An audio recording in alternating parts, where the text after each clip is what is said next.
অবশেষে বিজেপির তরফ থেকে স্বীকার করে নেওয়া হলো যে হ্যাঁ, অন্তর্কলহ চলছে, মানে সাবোটাস। কে স্বীকার করলেন? আমাদের রাজ্যের বিজেপির সভাপতি শ্রমিক ভট্টাচার্য মহাশয়। তিনি বলেছেন যে অন্নপূর্ণা ভাণ্ডার নিয়ে সাবোটাস হয়েছে এবং বেশ কিছু জায়গাতে অসঙ্গতি লক্ষ্য করা গেছে। বিষয় এটা নয়, বিষয় হচ্ছে গত পরশু আমাদের মাননীয় মুখ্যমন্ত্রী শুভেন্দু অধিকারী মহাশয় একটা কথা বলেছেন, যেটা শুনতে খানিকটা খটকা লেগেছে। সেটা কি? তিনি একেবারে সরাসরি যারা রিল বানাচ্ছেন, যারা এই বিজেপি গভর্নমেন্ট সম্পর্কে খারাপ কথা বলছেন, অন্নপূর্ণা ভাণ্ডার সম্পর্কে, শুধু তাদের উপরেই কথা বলে দিয়েছেন, কিন্তু এটুকু বলেননি যে হ্যাঁ, সত্যি খানিকটা ভুল হয়েছে। একটা কথা বলবো, এই শেষের দিক শুধু নয়, 2016-র পর থেকে মমতা বন্দ্যোপাধ্যায় চোখ দিয়ে দেখতেন না, কান দিয়ে দেখতেন। তার কানে কানে গিয়ে যে যা খুশি বলতো আর উনি সেটা বিশ্বাস করতেন, তার জন্য সর্বনাশ হয়েছে আমাদের পশ্চিমবঙ্গের। তো আমাদের মাননীয় মুখ্যমন্ত্রী শুভেন্দু অধিকারী মহাশয় কি সেটাই করতে চাইছেন? ওনাকে কেউ গিয়ে কানে কানে বলেছে এগুলো সব তৃণমূলের ষড়যন্ত্র। অন্নপূর্ণা ভাণ্ডার ঠিকঠাক জায়গায় পৌঁছে গেছে, সব মহিলার জায়গায় পৌঁছে গেছে, কাছে পৌঁছে গেছে, সবার অ্যাকাউন্টে ঠিকঠাক দিয়ে দিয়েছি। এগুলো সব তৃণমূল থেকে করছে, সিপিএম থেকে করছে। এই যদি কান দিয়ে দেখা শুরু করেন এখনই, 6 মাসও হয়নি, 3 মাসের মাথায়, তাহলে কিন্তু আগামী ভবিষ্যতে মানে সর্বনাশ বলবো না, সমস্যা হবে। এই কথাটার সম্পূর্ণরূপে আমি বিরোধিতা করছি আপনার। কেন বলছি? তার কারণ হচ্ছে, হ্যাঁ, কিছু জায়গায় আছে, দেখা গেছে যে 20 জন মানুষকে নামিয়ে দিয়েছে। বিরোধিতা তো থাকবেই, রাজনীতিতে বিরোধিতা না থাকলে কি করে রাজনীতি হবে? বিরোধীরা এই সমস্ত ষড়যন্ত্র, এই সমস্ত কাজ করবে। এমনকি ওই অপরাধমূলক কাজ করেছে, রেল অবরোধ করেছে, রাস্তা অবরোধ করেছে, এই অপরাধমূলক কাজ করেছে। কিন্তু এটাও দেখতে হবে যে সত্যি যারা নেমেছে তাদের কথা বাদ দিলাম, কিন্তু সঠিক লোকজন সবাই পেয়েছে কি? সেখানে কানে দেখলে হবে না। কেউ এসে বলল না না সবাই পেয়ে গেছে 100%, না। আজকে শ্রমিক ভট্টাচার্য মহাশয়, বিজেপির রাজ্য সভাপতি, উনি স্বীকার করে নিয়েছেন যে হ্যাঁ, সিস্টেমে গণ্ডগোল আছে, সমস্যা হয়েছে। এটা মুখ্যমন্ত্রীরও স্বীকার করা উচিত। কোনো এর মধ্যে লজ্জা নেই। কেন লজ্জা নেই? তার কারণ হচ্ছে, আপনি যদি মনে করেন যে 100% আমরা দিয়ে দিয়েছি, এরপরে বাকিটা যারা আন্দোলন করছে সেটা পুরোটাই বিরোধী, না না না না না, ব্যাপারটা ওরকম নয়। উপযুক্ত প্রমাণ হাতে নিয়ে কথা বলছি, প্রমাণ চাইলে দিয়ে দেবো। গভর্নমেন্টের তরফ থেকে কেউ অ্যাপ্রুভ হয়ে গেছে, টাকা আসেনি। এছাড়া যারা ওই 10ই জুলাইয়ের আগে, 10ই জুনের আগে, 10ই জুনের আগে, 10ই জুলাই তো মুখ্যমন্ত্রী বলেছিলেন তাই কথাটা তুললাম, 10ই জুনের আগে অ্যাপ্লিকেশন জমা দিয়েছিলেন, অনলাইনে ফর্ম ফিল আপ করেছিলেন, তারাও পাননি। তাদের আন্ডার প্রসেস দেখাচ্ছে, যেখানে বলা হলো 17 থেকে 20 তারিখের মধ্যে সমস্ত ঝাড়াই বাছাই হয়ে যাবে। আচ্ছা, ঝাড়াই বাছাই যদি হয়েই যায়, তাহলে যেই মহিলা পাবেন না, তাহলে তার কারণটা বলা উচিত। সেখানে কেন আন্ডার প্রসেস থাকবে? সেখানে কেন আন্ডার প্রসেস থাকবে? তাই কানে প্লিজ দেখবেন না, কান দিয়ে দেখবেন না, কানটা শোনার জন্য রাখুন, কিন্তু আসলে চোখ দিয়ে দেখুন। গণ্ডগোল আছে, প্রচুর গণ্ডগোল আছে। কিছু সমস্যা আছে, যেরকম মহিলা তার ফ্যামিলি হাজব্যান্ডের নাম দেয়নি, সরকার বুঝতেও পারছে না তিনি অন্নপূর্ণা পাবেন না বিধবা ভাতা পাবেন, এরকম কিছু সমস্যা দেখা গিয়েছে। সেগুলো সলভ করবে বাড়িতে লোকজন পাঠিয়ে। কিন্তু এটা স্বীকার করে নিন যে সমস্যা আছে, তাহলে সাধারণ মানুষ কিন্তু আশায় থাকবে। আর না হলে ওই আবারও আপনাদের নামে উল্টোপাল্টা বলবে। ভুল স্বীকার করতে কোনো অসুবিধা নেই, ভুল হতেই পারে। এত তাড়াতাড়ি 1,45,00,000 হোক আর 1,80,00,000 হোক, ঝাড়াই বাছাই করে দেওয়া একটু সমস্যার ব্যাপার। সময় লাগুক না, এত তো 4 দিনের মধ্যেই দিতে হবে এরকম তো কেউ মাথার দিব্যি দেয়নি। দিন, কিন্তু একেবারে সম্পূর্ণ কমপ্লিট করে। সময় লাগবে, এখনও সময় লাগবে, 1-1.5 মাস লাগবে। আজকে শ্রমিক ভট্টাচার্য বলেছেন যে মুখ্যমন্ত্রী বলেছেন 20-22 লক্ষ আরও যদি বেশি দিতে হয় আমরা দেব। তো শ্রমিক ভট্টাচার্য মহাশয় বলেছেন না না, ওটা 50 লক্ষ ছাড়িয়ে যেতে পারে। দেবেন কি দেবেন না সেগুলো পরের ব্যাপার, কিন্তু সঠিক জিনিসটাকে আপনারা স্বীকার করুন। এতে কি হবে? কেউ আপনাকে ছোট বলবে না, কেউ ছোট বলবে না, বরঞ্চ আপনার সম্মান বাড়বে। আপনি যদি একবার বলেন না মুখ থেকে যে হ্যাঁ আমি দেখেছি, আমি যাচাই করেছি, আমার কাছে খবর আছে যে অ্যাপ্রুভ হয়ে যাওয়ার পর টাকা পাওয়া হয়নি, সেই অ্যাকাউন্টে টাকা যায়নি, আন্ডার প্রসেস দেখাচ্ছে। 10ই জুলাই নয়, 10ই জুনের পর্যন্ত আগের মহিলাদের যে ফর্ম, তার যে প্রসেস সেখানে।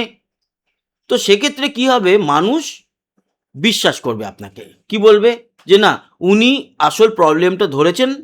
যারা পাননি, পেয়েছেন, প্রচুর প্রচুর মহিলা পেয়েছেন, আমি সব জায়গা থেকে খবর পেয়েছি। এবং আজকে আমি হুগলির ব্যান্ডেল থেকে আমি খোঁজ পেয়েছি যে গতকাল 22 তারিখ ছিল, মানে আমি 23 তারিখে ভিডিওটা বানাচ্ছি, যখন দেখছেন হয়তো 24 তারিখ পড়ে যাবে। এই 22 তারিখে দুপুরের পর থেকে 3:30-র পর থেকে হু হু করে মহিলাদের অ্যাকাউন্টে টাকা ঢুকেছে। আমি নিজে তার প্রমাণ দেখেছি, তার স্ক্রিনশট পাঠানো হয়েছে, আমি দেখেছি, স্যাটিসফাই। প্রচুর মহিলা পেয়েছেন, কিন্তু এখনও প্রচুর মহিলা পাননি যাদের অ্যাকাউন্টে দেখাচ্ছে অ্যাপ্রুভড এবং আন্ডার ইনকোয়ারি আর ওই যে রিভেরিফিকেশনের জায়গাটাতে অনেক সমস্যা রয়েছে। তবে ওই যে আপনি বলুন না যে হবে, আমরা করছি, কাজ করছি, সবাই পাবেন, কিন্তু এটা বলবেন না। প্লিজ হাত জোর করে বলছি, আমাকে ক্ষমা করবেন, আমি আপনার ছোট ভাইয়ের মতো, এবং আপনি জানেন যে আমি কোনো তৃণমূলের লোক নই এবং কোনো অন্য দলের লোক নই, আমি বিজেপিরই লোক এবং বিজেপিরই আমি কিন্তু সমর্থন করি এবং বিজেপিকেই ভোট দিই।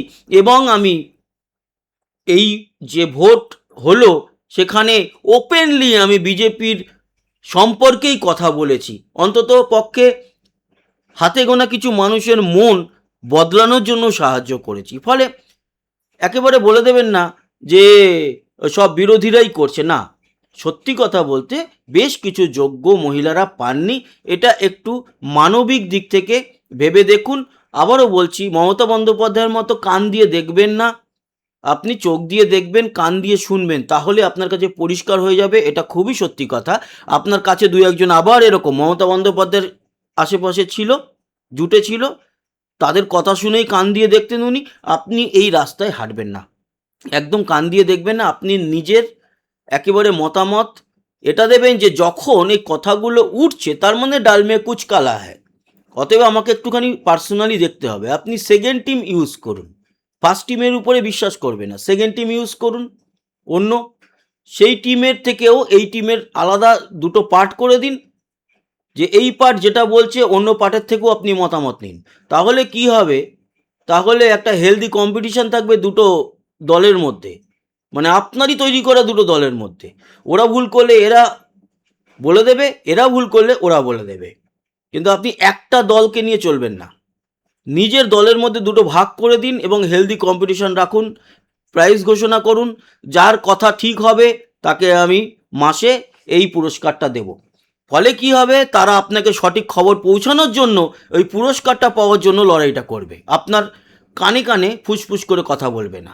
অতএব আপনি প্লিজ এদের কথা আপাতত না শুনে আপনি একেবারে মাঠে নেমে দেখুন। সত্যি কথা বলছি, কোনো যোগ্য মহিলা পায়নি এটা বলবো না, কিন্তু অনেক যোগ্য মহিলা পাননি এটা বলছি, অনেক যোগ্য মহিলা পাননি। হ্যাঁ, এখানেও কিছু কনফিউশন রয়েছে, আমরা দেখেছি। বাড়িতে এসে ভেরিফিকেশন করে গেছে, সব কিছু ঠিকঠাক, পাননি।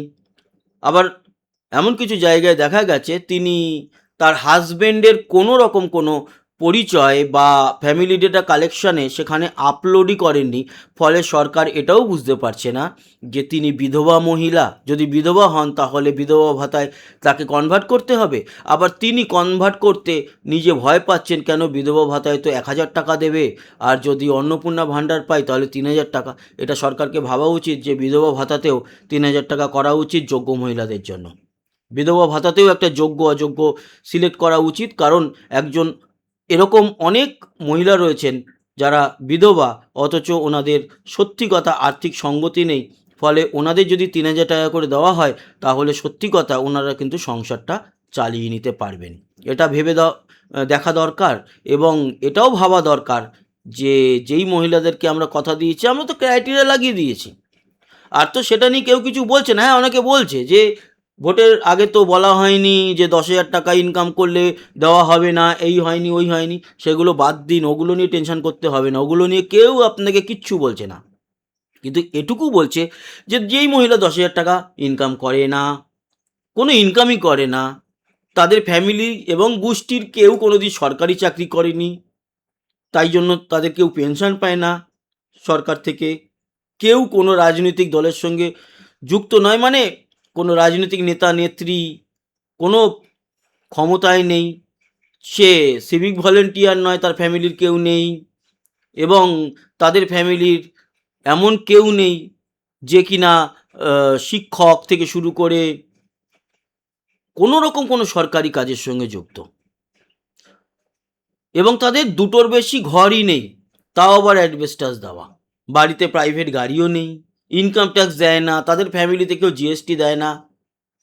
সেরকম প্রচুর মহিলা কিন্তু এখনও বাকি আছে, যেটা স্বীকার করেছেন শ্রমিক ভট্টাচার্য মহাশয়। ফলে এই বিষয়টার উপরে প্লিজ কান দিয়ে না দেখে, কান দিয়ে শুনে, চোখ দিয়ে দেখে কাজ করুন। আমরা চাই যে বিজেপির সম্পর্কে খারাপ কথা কেউ যেন না বলে, এটা যেন না বলে, আমাদেরকে রাস্তাঘাটে শুনতে যেন না হয় যে মমতা বন্দ্যোপাধ্যায়ের গভর্নমেন্ট ভালো ছিল। চোর ছিল, কিন্তু লোককে তো 1,000 টাকা করে পরবর্তী সময় 1 মাস 1,500 টাকা করে দিত, প্রত্যেককে দিত। তো এই জায়গাটা প্লিজ ক্লিয়ার করুন। ভালো থাকবেন, সুস্থ থাকবেন, এই নিয়ে আমার মতামত জানালাম। আপনারা যারা এই মতামতের সঙ্গে এগ্রি করলেন, অবশ্যই সাবস্ক্রাইব করে আমার সঙ্গে যুক্ত থাকবেন। আবার দেখা হবে। কোনো যদি ভুল বলে থাকি তাহলে আমাকে ক্ষমা করার কোনো দরকার নেই, আমি কারুর কাছে ক্ষমা চাই না, আমি সত্যি কথা বলা লোক। আগেও বলেছি, মমতা বন্দ্যোপাধ্যায়ের আমলে মমতা বন্দ্যোপাধ্যায়কে নিয়ে বলেছি, তো যেখানে ভুল মনে হচ্ছে সেটা নিয়ে বললাম, এতে আমার কিচ্ছু করার নেই। আমি কোনো রিল বানাচ্ছি না, আমি কোনো পার্টি আমাকে আজ অবধি 1 টাকা দেয়নি, আমার কোনো প্রয়োজনও নেই।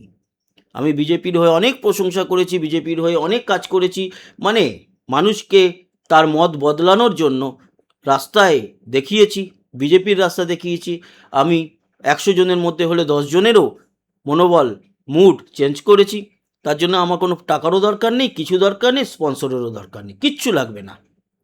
কিন্তু যেটুকু খবর তুলে দিলাম আপনাদের হাতে, সেই অনুযায়ী যদি কাজ করেন তাহলে আপনারও ভালো, আমাদেরও ভালো। ভালো থাকবেন, আবার দেখা হচ্ছে, টাটা।